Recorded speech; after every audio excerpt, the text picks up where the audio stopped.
হিমোগ্লোবিনের একটা উপাদান হচ্ছে, এসেনশিয়াল উপাদান হচ্ছে আয়রন। তো আপনার আয়রন কম আছে, আয়রন কম থাকলে হিমোগ্লোবিন তৈরি হবে।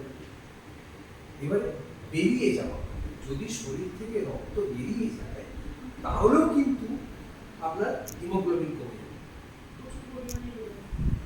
ব্লিডিং মানে মাসিকের সময়। এইটা আপনি ডাক্তারকে দেখিয়ে দিন, আমাদের এখানে লেডি ডক্টর মৌমিত্র মেনোরেজিয়া হচ্ছে যখন, তো হিমোগ্লোবিন বেশি আছে। আমাদের কাছে প্রথম বার্নিং কোয়েশ্চেন যেটা ছিল যে আয়রন ডেফিসিয়েন্সি না ভিটামিন বি12 ফলিক অ্যাসিড ডেফিসিয়েন্সি। এখন আয়রনের অভাব প্রমাণ হয়েছে। আয়রনের অভাব যদি প্রমাণ হয়, তার ফলে যদি হিমোগ্লোবিন কম হয়, তখন দেখতে হয় বেরিয়ে যাচ্ছে কি। তাহলে একটা হচ্ছে আপনার বেরিয়ে যাচ্ছে, দু নম্বর হচ্ছে রক্তটা ভিতরে কেউ খেয়ে নিচ্ছে কিনা হিমোগ্লোবিন। কে খায় সবচেয়ে বেশি?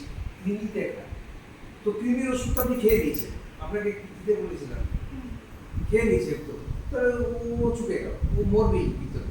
কৃমির ওষুধ খেলে ও কৃমিগুলো সম্ভব।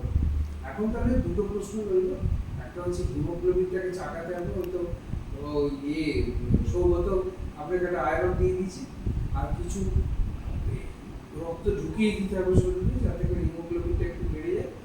আর হচ্ছে রাস্তাটাকে বন্ধ করে দিতে হবে, ডাইনি ডাক্তারের সাথে একটু কথা। ঠিক আছে, তাহলে গেলাম।